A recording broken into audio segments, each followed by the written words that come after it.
নমস্কাৰ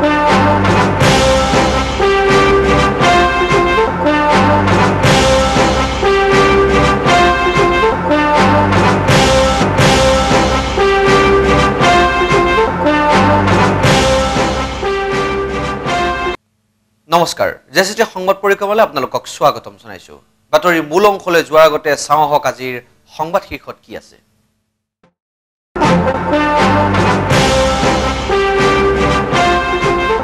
মৰিগাঁও কামৰূপ জিলাৰ সীমান্তত থকা কাজলি চকীত উদ্ধাৰ হ'ল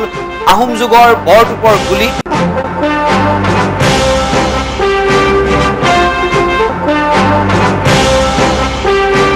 হাইস্কুল শিক্ষান্ত পৰীক্ষাত মৰিগাঁও জিলাৰ দুজনৰ শীৰ্ষস্থান দখল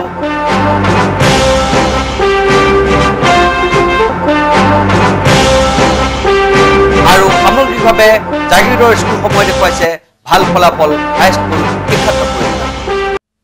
এতিয়া খবৰ বিতংভাৱে মৰিগাঁও জিলাৰ মায়ং অঞ্চলৰ ব্ৰহ্মপুত্ৰ পাৰত অৱস্থিত ঐতিহাসিক কাজলি চকীত অলপতে সন্ধান পোৱা হয় আহোম বুৰঞ্জীৰ সৈতে সম্পৰ্ক থকা বুলি সন্দেহ হোৱা যুদ্ধত ব্যৱহৃত 150ৰো অধিক বৰটুপৰ গুলি কাজলি চকীৰ এটি পাহাৰীয়া এলেকাত মাটিৰ অলপ তলতে এই বৰটুপৰ গুলিসমূহ আৱিষ্কাৰ কৰে স্থানীয় কিছু লোকে বৰটুপৰ এই গুলিসমূহ কেতিয়াৰ আহোম ৰাজত্বৰ কোনোবা সময়ৰ সৈতে যদি সিবোৰৰ সম্পৰ্ক আছে এই বিষয়ে ৰহস্যৰ দুৱাৰ খুলিবলৈ প্ৰত্নতত্ত্ব বিভাগ সক্ষম হ'বনে এনে বহু প্ৰশ্নৰে উদ্বেগ হৈছে উক্ত আৱিষ্কাৰৰ ঘটনাৰ পৰা আগবঢ়োৱা হৈছে এই সম্পৰ্কত জেচিটি সংবাদৰ এটা এক্সক্লুসিভ ৰিপৰ্ট আহোম ৰাজত্বৰ সামৰিক শক্তিৰ ঐতিহ্যৰ সোঁৱৰণি এই গোল গোল বৰটুপৰ গুলিসমূহ কাজলি চকী আহোম স্বৰ্গদেৱৰ দিনত মোগলৰ বিৰুদ্ধে ৰচা ৰণনীতিত এই কাজলি চকীৰ গুৰুত্ব আছিল অপৰিসীম ই আছিল এটা চকী অথবা নিৰাপত্তা দ্বাৰ সেই সময়ৰ ব্ৰহ্মপুত্ৰৰ বুকুতেই সংঘটিত হৈছিল শৰাইঘাটৰ ৰণ 1671 খ্ৰীষ্টাব্দত হোৱা উক্ত ৰণে অসমীয়া মানুহৰ সাহস আৰু বীৰ্যৰ প্ৰতীক হৈ মানুহৰ মনত সদায় জাগ্ৰত হৈ আছে এই গুলিবোৰো শৰাইঘাটৰ ৰণত ব্যৱহাৰ কৰাৰ বাবেই এইদৰে সংৰক্ষিত কৰিছিল নেকি আহোম সেনানীয়ে কামানৰ এই গুলিসমূহ উদ্ধাৰ হোৱাৰ পিছত তাৎপৰ্যপূৰ্ণভাৱে বিশেষজ্ঞসকলে নুই কৰা নাই কথাটো কাৰণ কাজলি চকী শৰাইঘাটৰ যুদ্ধৰ সময়তো আহোম সৈন্যৰ এক গুৰুত্বপূৰ্ণ অৱস্থান হিচাপে স্বীকৃত হৈছিল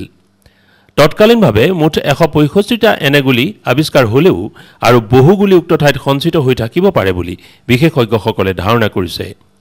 ইতিমধ্যে প্ৰথম অধ্যায়ত আৱিষ্কাৰ হোৱা গুলিসমূহ গুৱাহাটীস্থ ৰাজ্যিক যাদুঘৰলৈ স্থানান্তৰ কৰা হৈছে গুৱাহাটীৰ পৰা মাত্ৰ 30 কিলোমিটাৰ দূৰৈত হোৱাৰ কাৰণে কাজলি চকীৰ ওপৰত গৱেষণা কৰিবলৈ বিশেষজ্ঞসকলৰ অসুবিধা নহয়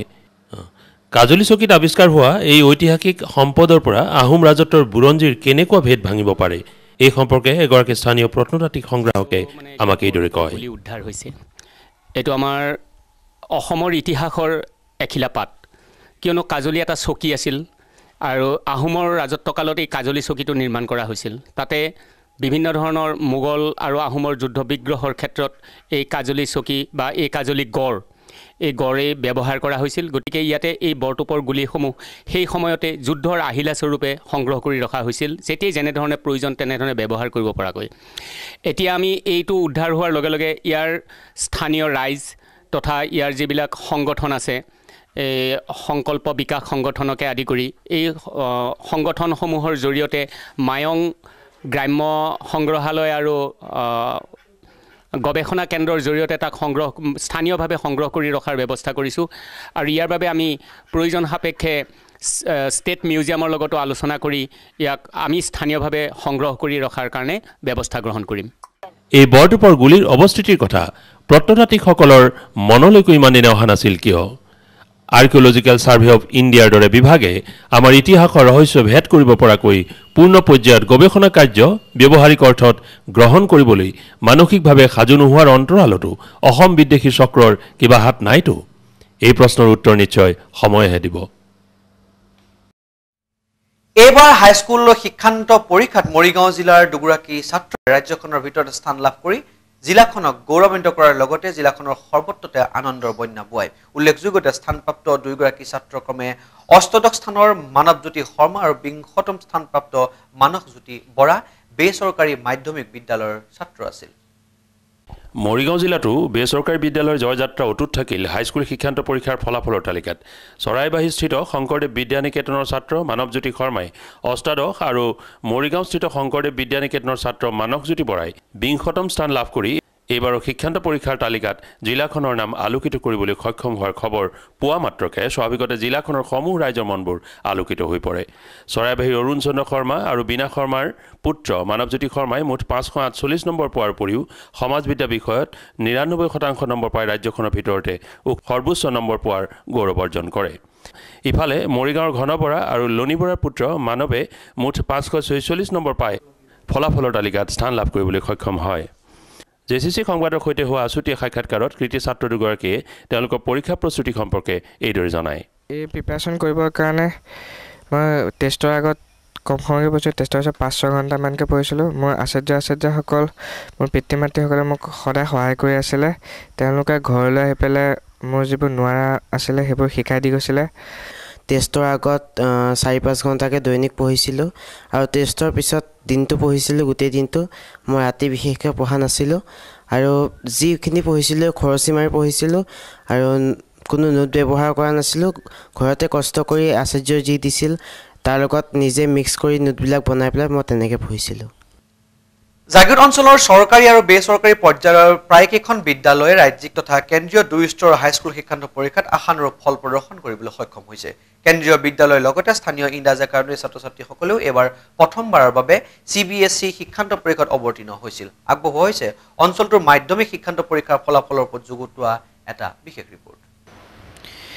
জাগিৰোডৰ লগতে ইয়াৰ কাষৰীয়া বিদ্যালয়সমূহে হাইস্কুল শিক্ষান্ত পৰীক্ষাত ভাল ফল দেখুৱাবলৈ সক্ষম হৈছে বিভিন্ন বিদ্যালয়সমূহৰ এই ক্ষেত্ৰত পৰিসংখ্যা এনেধৰণৰ জাগিৰোড উচ্চতৰ মাধ্যমিক বিদ্যালয়ৰ পৰা 70 জন পৰীক্ষাৰ্থীয়ে পৰীক্ষা দিছিল য'ত উত্তীৰ্ণ হৈছিল 68 গৰাকী ইয়াৰ 9 জনে প্ৰথম বিভাগ 19 জনে দ্বিতীয় বিভাগ আৰু 40 জনে তৃতীয় বিভাগ লাভ কৰিবলৈ সক্ষম হৈছে প্ৰথম বিভাগৰ ভিতৰত এজনে ডিষ্টিংচন আৰু দুজনে ষ্টাৰ নম্বৰ সংগ্ৰহ কৰিবলৈ সক্ষম হয় জাগিৰোডৰ আন এখন বিদ্যালয় হিন্দী উচ্চতৰ মাধ্যমিক বিদ্যালয়ৰ পৰা 23 জন পৰীক্ষাৰ্থী অৱতীৰ্ণ হৈছিল ইয়াৰ ভিতৰত 12 জনে উত্তীৰ্ণ হ'বলৈ সক্ষম হৈছে ইয়াৰ ভিতৰত দুজনে দ্বিতীয় বিভাগ আৰু বাকিসকলে তৃতীয় বিভাগত উত্তীৰ্ণ হয় শহীদ লক্ষী ডেকা হাইস্কুলৰ পৰিসংখ্যা এনেধৰণৰ অৱতীৰ্ণ হোৱা 87 জন পৰীক্ষাৰ্থীৰ ভিতৰত 69 গৰাকীয়ে উত্তীৰ্ণ হ'বলৈ সক্ষম হৈছে ইয়াৰ 3 জনে প্ৰথম বিভাগ 18 জনে দ্বিতীয় বিভাগ আৰু 48 জনে তৃতীয় বিভাগ লাভ কৰিবলৈ সক্ষম হয় জাগিৰোডৰ অন্যতম শিক্ষা অনুষ্ঠান শংকৰদেৱ বিদ্যা নিকেতনৰ 18 জন পৰীক্ষাৰ্থী অৱতীৰ্ণ হৈছিল আৰু এজন প্ৰাইভেট পৰীক্ষাৰ্থী অৱতীৰ্ণ হৈছিল ইয়াৰ ভিতৰত 6 জনে প্ৰথম বিভাগ 4 জনে দ্বিতীয় বিভাগ 4 জনে তৃতীয় বিভাগ লাভ কৰিবলৈ সক্ষম হয় ইয়াৰ 8টা বিষয়ক পৰীক্ষাৰ্থীসকলে লেটাৰ নম্বৰ সংগ্ৰহ কৰিবলৈ সক্ষম হয় কেন্দ্ৰীয় বোৰ্ডৰ অন্তৰ্গত জাগিৰোডৰ মাজমজিয়াত থকা ইংৰাজী একাডেমীৰ 9 জন ছাত্ৰৰ ভিতৰত 8 জনে প্ৰথম বিভাগ লাভ কৰিবলৈ সক্ষম হৈছে আৰু এজনে দ্বিতীয় বিভাগ লাভ কৰিছে জ্যোতিনিবাস উচ্চ মাধ্যমিক বিদ্যালয়ৰ 21 জন পৰীক্ষাৰ্থীয়ে অৱতীৰ্ণ হৈছিল ইয়াৰে দুজনে ডিষ্টিংচন 3 জনে ষ্টাৰ নম্বৰ সহ পাছ কৰিবলৈ সক্ষম হৈছে 10 জনে প্ৰথম বিভাগ পাইছে 5 জনে দ্বিতীয় বিভাগ আৰু বাকি 13 জনে তৃতীয় বিভাগত উত্তীৰ্ণ হয়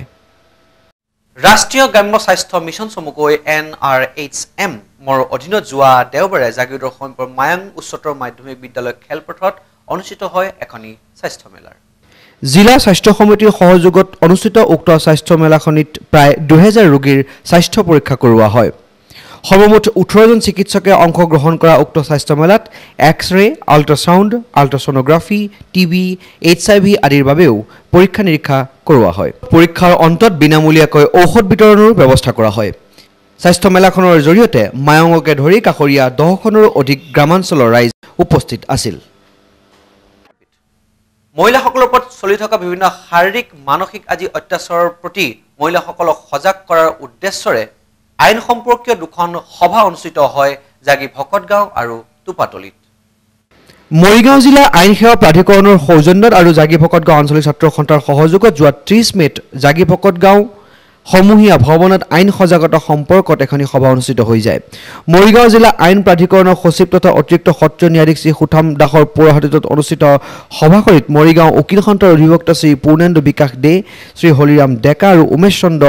ৰয়ে বক্তব্য আগবঢ়ায় বক্তাসকলে সংবিধানৰ নিৰ্দেশনা নীতি অনুসৰি সমাজৰ সকলো শ্ৰেণীৰ লোকক বিশেষকৈ অনুসূচিত জাতি জনজাতি মহিলা দুখীয়া পিছপৰা শ্ৰেণীৰ আদিক আইনৰ সা সুবিধা প্ৰদান কৰাৰ বিভিন্ন দিশ ব্যাখ্যা কৰাৰ লগতে তথ্যজনৰ অধিকাৰ আইন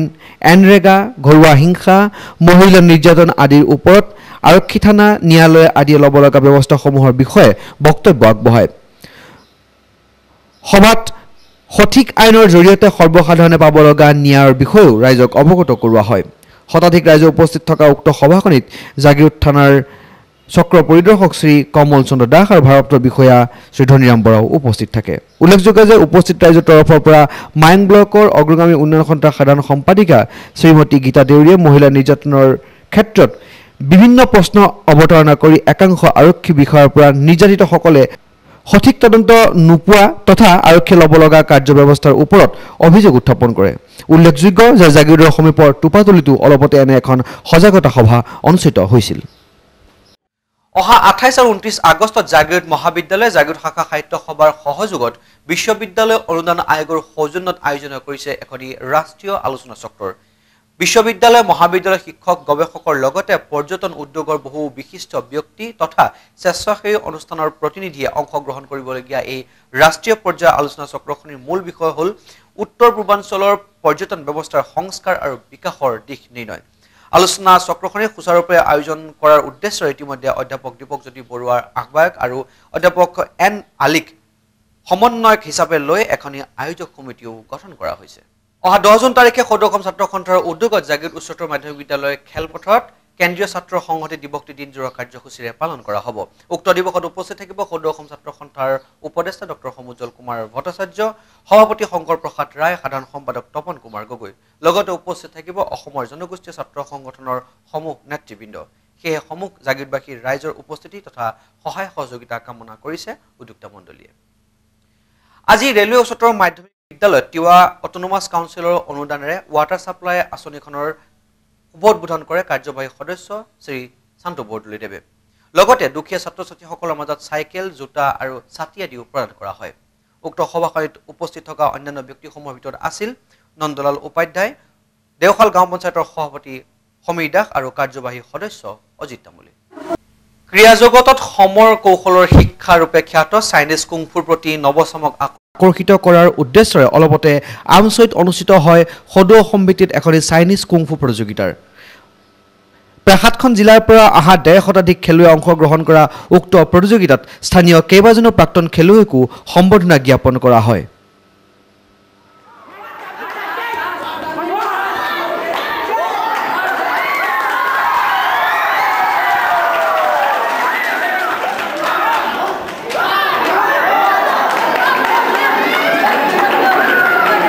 আজি সংবাদ পৰিক্ৰমাত ইমানেই। পুনৰ লগ হ'ম সপ্তাহৰ একে সময়তে। জাগিৰোড মৰিগাঁও তথা কাষৰীয়া বিভিন্ন অঞ্চলৰ খা খবৰসমূহৰ বাবে চাই থাকক জেচিটা সংবাদ পৰিক্ৰমা প্ৰতি বুধবাৰে সন্ধ্যা আৰু বৃহস্পতিবাৰে পুৱা। নমস্কাৰ।